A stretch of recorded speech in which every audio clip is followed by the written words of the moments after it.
Plants, the green frontier. These are the discussions of the podcast Horticult. Its continuing mission to talk about strange new cultivars, to seek out new flowers and plant them, to boldly garden like no one has before.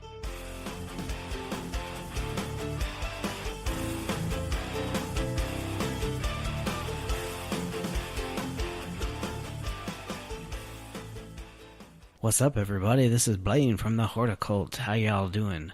On this episode of the podcast, we have one of my good friends, Mike Overson. He is helping out his family at the Salt Lake Farmers Market, Smith Orchard. So we talked about turf.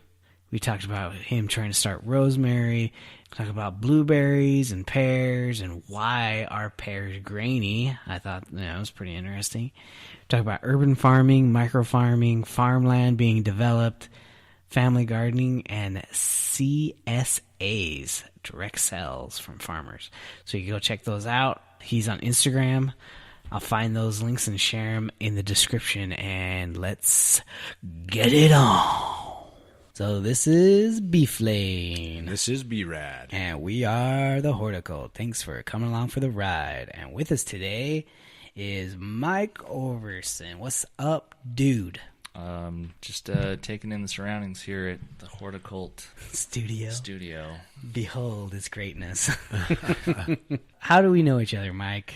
Where do we connect? We connect through Utah State University. I don't know the fight song, so And It's that's the horticulture program, right? Yeah. You guys are both into. Yeah, so I was in design, and you were in ornamental. yeah, ornamental. Yeah, so we had some classes at the Orem campus.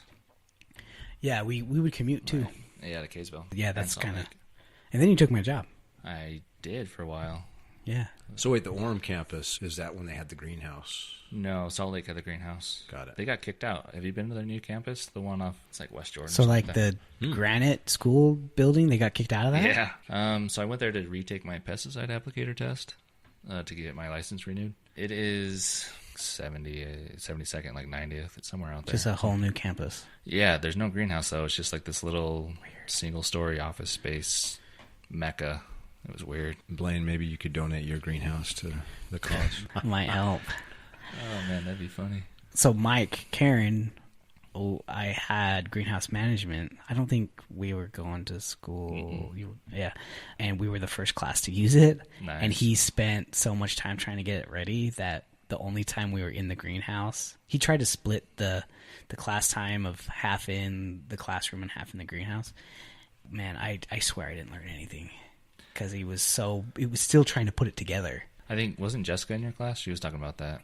She was either in that class or the TA, and she's like, it was a joke. We just worked the whole time. Yeah, they treated us like greenhouse Like workers, slaves. basically transplanting and.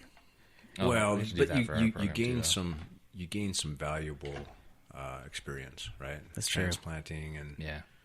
things Yeah, like I think that. it was Jess. She's the one who did the farming stuff at the jail. Yeah, Salt Lake County. Yeah. Yeah, that was, that Jessica. Is she still there? No, she moved to like New Mexico or something, I think. Oh, right on. She was cool. Yeah, another lady from that program took her place. Right there at the point of the mountain, those greenhouses that. No, this would be Salt Lake County Sheriff's. It's like 33rd South Okay. and like Bangor almost. Yeah. Trippy. So what other classes did you guys? We had turf, right? Weeds. And weeds. No. Weeds was fun. Turf is a good thing to know for a lot of landscaping purposes, but it's not a very fun class. Yeah, Let's I be had honest. a rough time. Yeah. Well, that was with Paul, right? Yeah. Not- He's the director now, right? I have no freaking clue. Yeah, he's the director of Oh, yeah. the program. PJ, Paul Johnson. Yes. Yeah. Yep. PJ. Doctor. You had him too. Doctor. Yes. Doctor. It was a good class. I mean, as far as like learning the details of all of the different species of grasses out there, not just native grasses, but turf grasses that you can use or implement into more of a dry landscape. It was fun, but it was so aggravating because I wasn't focused on turf science. Like, I don't want to work for a golf course or for like a sports turf. So I don't really care that much about grass, where it's like, hey, go out and find 20 different species of turf lawn. Like, I'm sorry, what? So instead of a weed collection, you had to have a grass collection. Well, can you identify 20 different? Not anymore.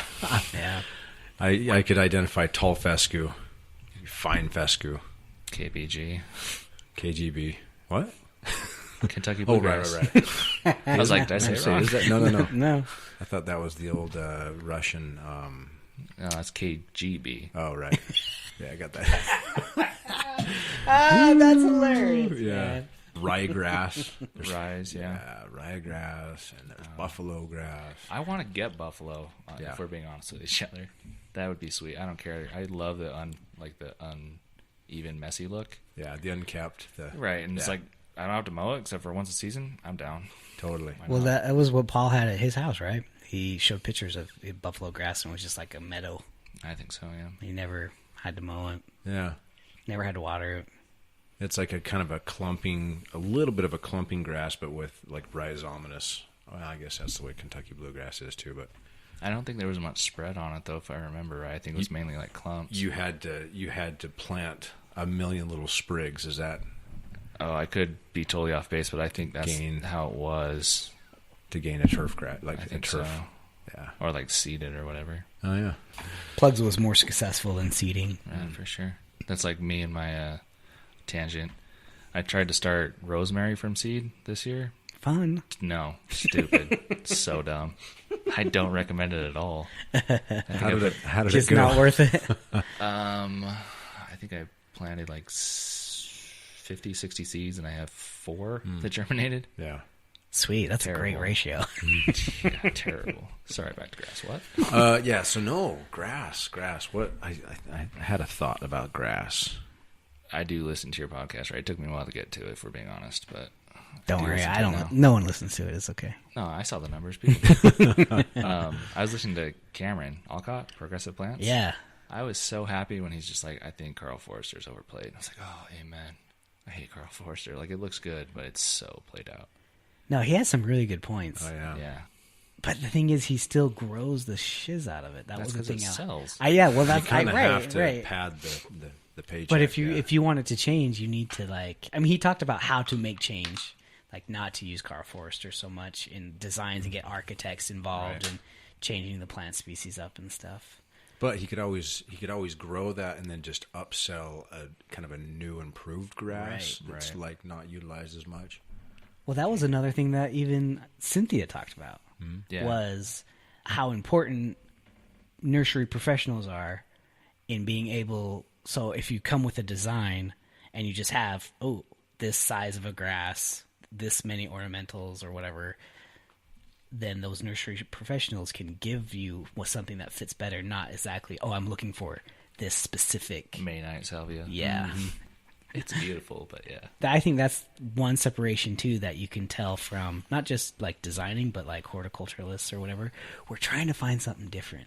We don't want what normal brain neighbor, I guess, would think. Oh, I want that tree. Like my neighbor has this cool design or whatever. I want that. Where we're like, I don't want to have the same thing across the street. I want to have something they've never freaking seen before. Right. And that's that's how I just think as about it. successful or more so. Right. Yeah, in that location. Without watering it so much or having it bloom a ton more, or all these things that we still want, but like it's harder. Like we want it hard Yeah. to be successful still. Well, didn't Mr. Grover, he talked about This is like a review of the podcast. yeah, no doubt. Sorry, I did my Podcast homework. review.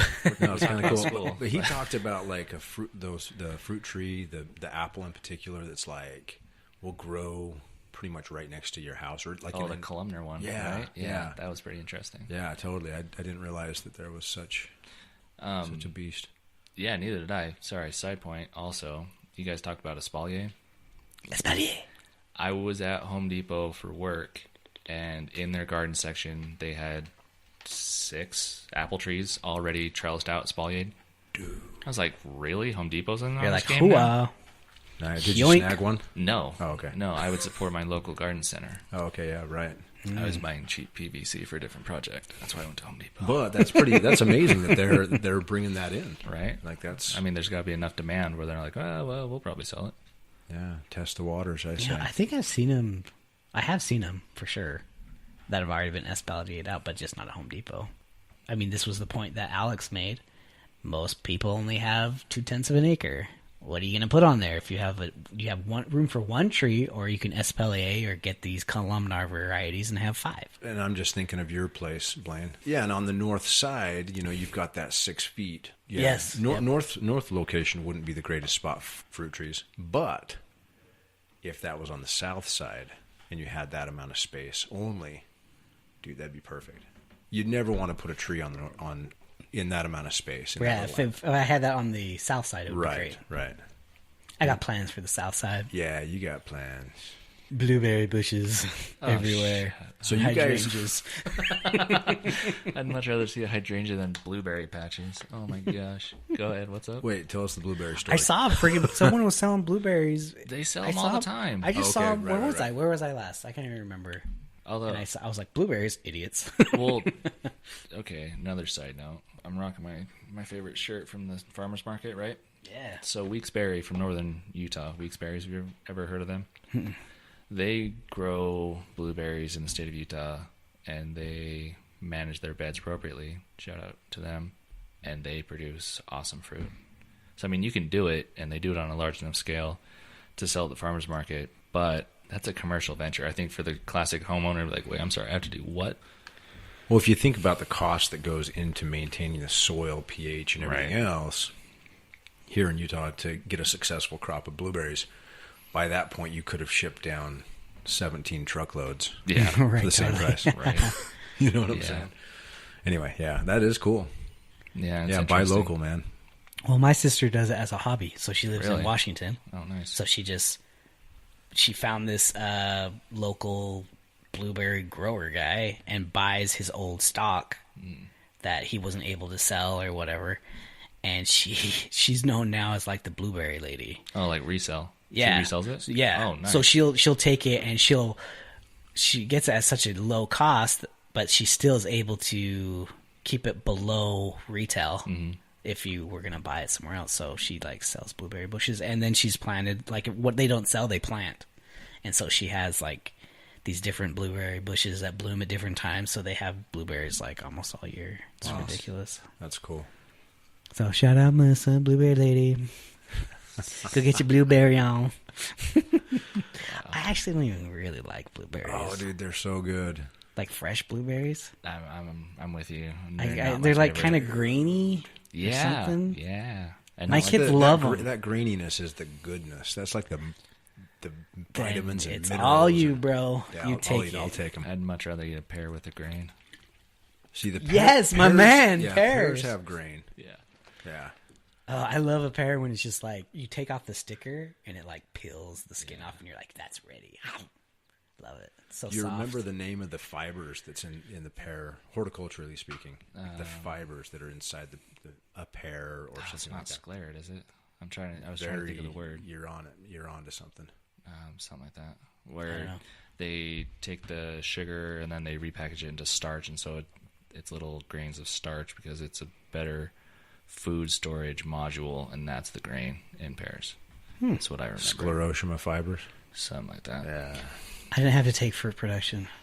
Really? Oh, dude, it was man. fun. Because I You didn't do did. the ornamental horticulture stuff. Mm-hmm. There was veggie production. Yeah, I did that one too. Fruit production. Those were kicking Garden. some dogs. Greenhouse management.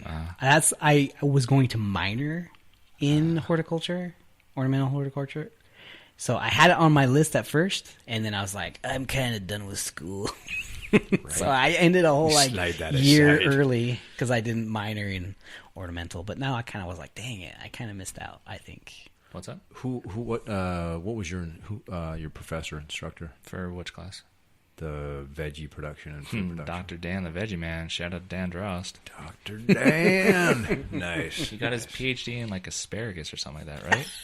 I don't know who he is. It may not have been asparagus. It actually I got probably a was. PhD in asparagus. That's so freaking awesome. It's like Michigan or something. No, that's another doctor I know.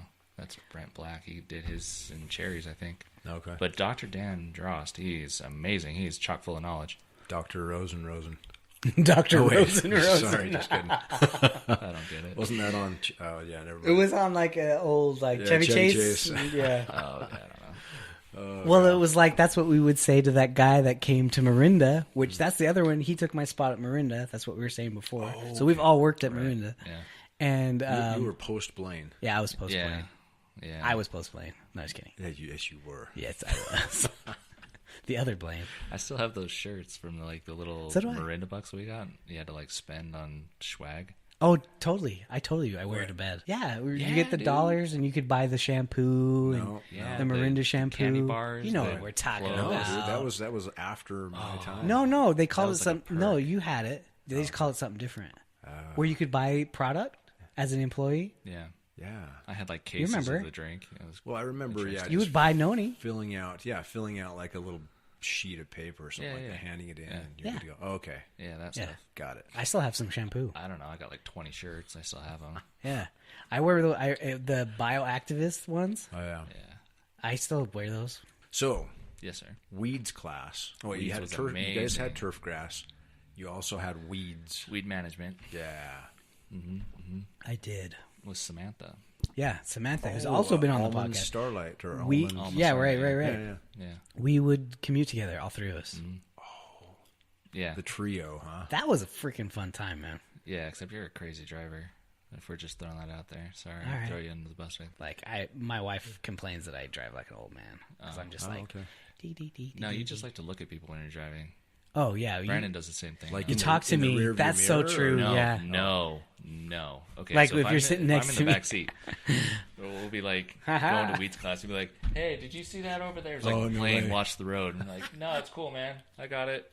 So wait, this was Blaine and Brandejo. No, it was me and Brandon just does it. He like does that me. too because Yeah. you've worked. I've worked with yeah, Brandon. yeah, cool. The one thing I remember about you, like you were introducing yourself or whatever, what you were going to do, no. and you're like, I want to be a farmer.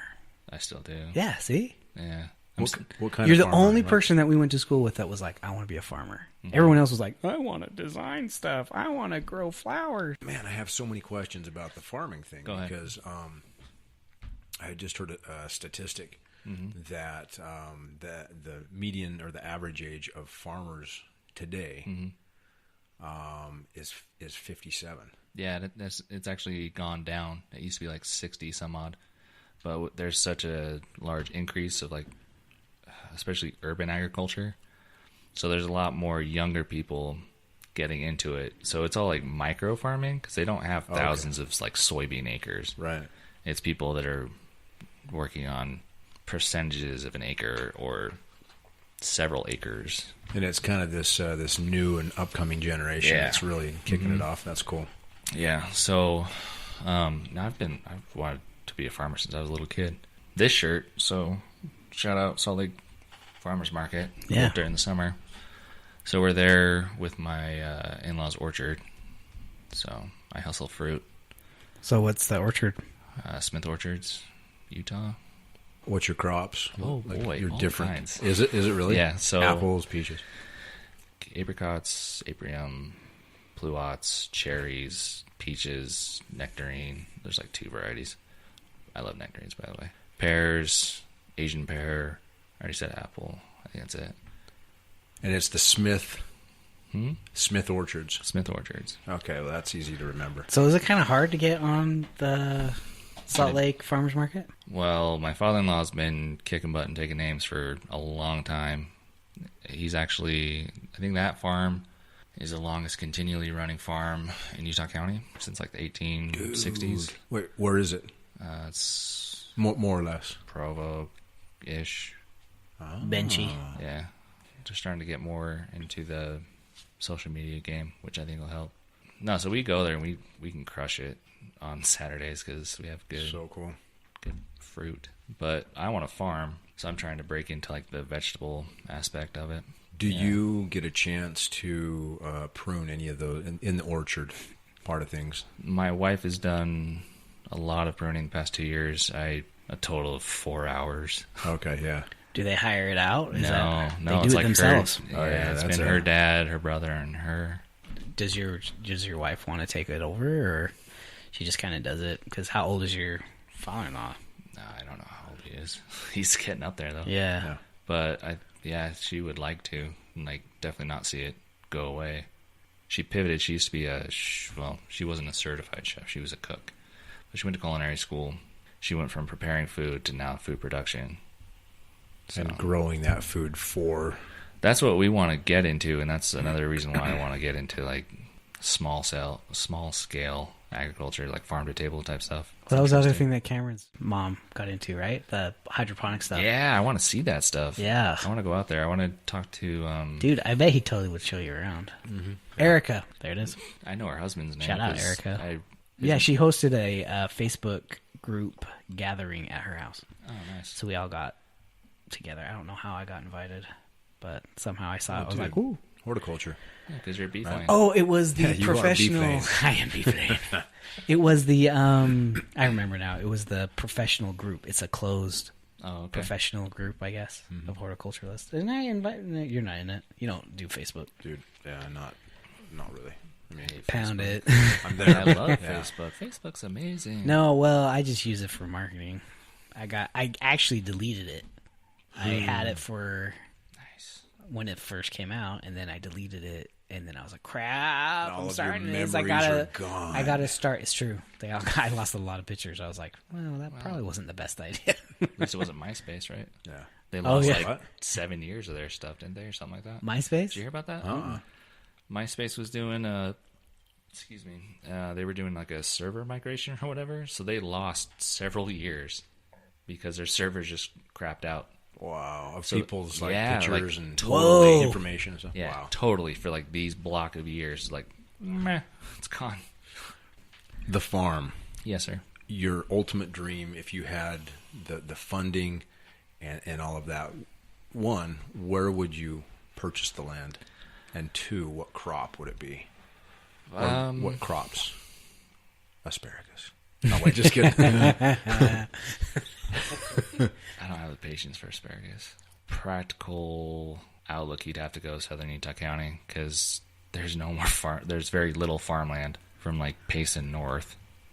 It's getting developed, and so you're gonna have to keep going further south and south, like Nephi, and probably even further south than that.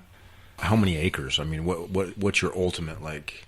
I like to peruse the KSL classifieds, so I always see those massive chunks of land out right on the border of Utah, Nevada. It's like you've got well rights, and it's like 1,000 acres.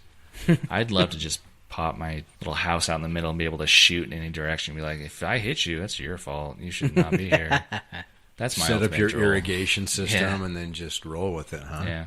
So, what crops what are you interested in? Like Fruits. Oh, you said veggies. Yeah, veggies, but Well, like so they've got the fruit aspect down. I'd like to do more vegetable, but I mean, of course, I want some fruit trees too. I don't know. I'd like to be able to do some direct sales, but also to like restaurants and whatnot. Like I listened to something about Blue Rock something or something like that. I don't know where it was this estate. And then they have this massive garden on it, and there's this really fancy restaurant that's located there, and they just source everything from like the meat to the vegetables to everything. This episode of Anthony Bourdain, when he was in Canada, in Quebec, and everything they were surrounded by maple trees, and they were harvesting the maple that's a good one. into the restaurant, Yeah. and everything they were cooking with was straight maple, like maple syrup. maple syrup. They would distill they would use Or it like in maple everything. flavoring, yeah. Yeah, they'd use it in everything they made. And it was like this super fancy Quebecois guy. Yeah, he's like a famous chef. Yeah, he was way cool. cool. He like made beaver. He like caught beaver. Yeah. Harvested a beaver. Sliced thin slices of beaver and then slapped the. Well, I mean, I think don't they know. did the I don't know tail. exactly what he did. You dip it in The tail, I maple- guess, is maple syrup. I listened to the Meat Eater podcast. That's a good one too. And he was talking about beaver tail, and it's basically fat storage. Okay. So what you actually, he could never figure out a right way to eat the tail, because it's just like, that's where it'd hold all of his fat storage. So like a camel, I mean, it's just a big chunk of fat, and then it like eats it throughout the winter or whatever. Caesar extender. But he's like, the meat of it is really good because it's just eating the wood. So it has that kind of nice woody flavor, the meat. So yeah, That would be is your cool. dream. So Yeah. your wife's cooking and you're growing. That'd be fun. on the estate. Yeah.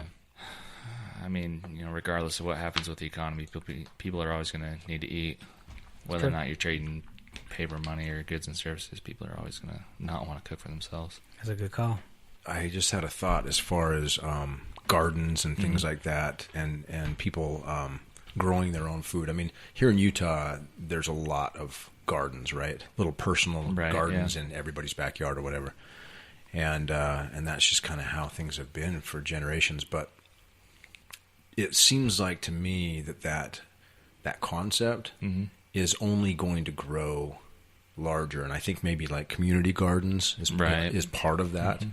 But I almost think that not necessarily every single family is going to be autonomous with their garden, right? But it seems to me that it's going to kind of have to go that way, especially like if you want organic vegetables and fruits and things like that, right? Locally sourced, in season, exactly. Locally, and then also like you get the romaine lettuce scare where it's like, we're taking it all off the shelves because it has E. coli or whatever it is. Possibly that's just going to continue and increase, and so it's like, okay, we want to grow our own food from our little nucleus of a yard and maybe disseminate that out through your neighbors, family members, extended family. I don't know. Yeah, I think that's definitely going to be a scenario for some of Utah, but especially if you look at like Silicon Slopes, or especially like around here, or places where they're putting up condos or apartment buildings, those people don't have enough space to grow their own food. True that. So I think that's where you could, especially with like direct sales, like CSA model as it is now, but especially with like a CSA or something where you could... Now what's a CSA? That's a community supported agriculture. Oh, okay. Timeshares for vegetables. Totally. Yeah. Yeah. One of the guys that we had, Modern Gardener, they had a guy they were interviewing from, I think he was from Utah County, talking about CSA. I just got something on my door about being on that's part of the smart. CSA. I think it's super smart, especially because, number one, I don't think a lot of people our age, I don't know how you're like, what, 37, Brad? Dude, totally. Nice. So, like, people our age, I don't think are really pursuing a lot of outdoor gardening aspects and whatnot. We were talking to, like, how... Okay, so you have this old dude, an old guy who wants a garden. Right. Can't do it because he's old. Physically can't quite get it. And then rents out his yard for someone who can physically do it, and then he gets a share of it, and then they sell it. Yeah, so there's actually a good example of that. Was it Daily Herald, Deseret News? So these people that are next to us at the Salt Lake Farmers Market, keeping it real veggies, keeping it real vegetables, keeping it real. It's keeping it real something. Tyler and Holiday, they had a story about them. What they do is exactly that. So they don't own land of their own. They'll be like, hey, you've got a huge backyard. Let me use a section of it for vegetables, and I'll kick you down some.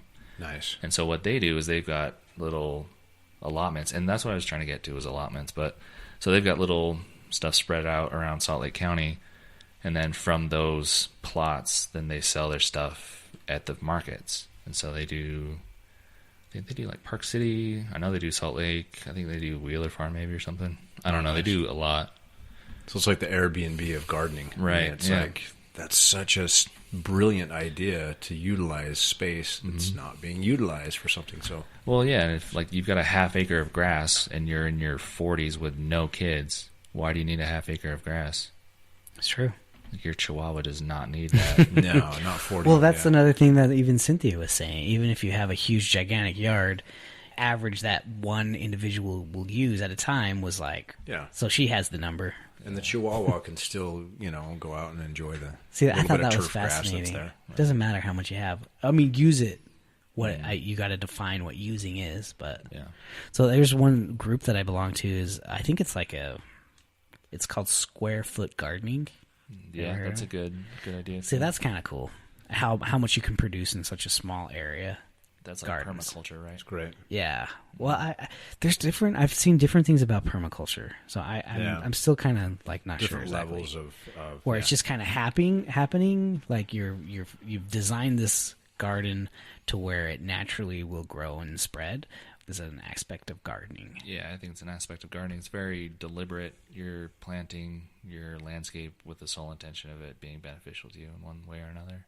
And being more self-sustainable. Yeah. Like a lot of perennial food crops and whatnot. So, I mean, yeah, you definitely have annuals, like lettuces, carrots, stuff like that. But there's a lot more like tree fruit or like bushes for berries or like, I don't know what you call like currants a berry, I guess. Remind me again that it's CSA, Community Supported Agriculture. Okay. And this is the group that will go around and utilize No, so like a CSA is like, we've got a farm and we're going to produce hopefully X amount of produce and whatever it may be. So we're going to charge you like timeshare. Like we're going to charge you this much, and then for these weeks you'll get whatever's in season, and it just rotates to the growing season. So you'll get, in season fresh vegetables and whatnot. I don't know, it's kind of tricky because like you're trying to get your operating costs covered up front, so you pay up front typically, and then there's always that Mother Nature aspect, like, oh well, we got boned with hail today, so sorry about that. Like, so it's kind of interesting. I think my cousin was doing it for a while, where she would go and she'd get vegetables and fruits and stuff, but I don't remember it being called a CSA, but it was kind of more of a mainstream version of it, where it's like it was kind of trendy to do. Yeah. Like a big old freaking huge amount of fruit, and we were splitting it with her, and it was like, well, it's a win-win because you're getting fresh local produce, and then they're getting to sell it to us instead of the shipping costs and whatever. Their overhead is going down. I think it'd be beneficial, and I know there's a couple. I've actually been doing a lot of research for this too. There's a couple in Utah, and there's a lady at the farmers market who I think runs one actually. She would come and get some fruit from us, but I think it's kind of important to like kind of cross brand stuff. So it's like, so if you produce vegetables and you produce fruit and you farm animals, how many of us really want to eat 16 weeks of kale? Like, how about you give me a steak? So I think you'll get some meat, you'll get some whatever, and you can do like cheeses and whatnot. Kind of like the trading bartering system, like the olden days. And then everyone benefits, I think. I think that'd be good. Oh, Yeah, that's cool. If you could work it out, make it beneficial for everyone. We hit our allotment. Oh, we did? Yeah. Oh, did you have something else you wanted to say? I don't know. 2 minutes. Yeah. Go. Just kidding. That's it. Smith Orchards, go. Yeah, where can we find you guys? Instagram, Smith Orchards, Utah. Salt Lake Farmers Market, Saturday mornings during the months of, I don't know, check out Salt Lake Farmers Market. BYU Farmers Market on Thursday nights at Lavelle Edwards Stadium in the parking lot.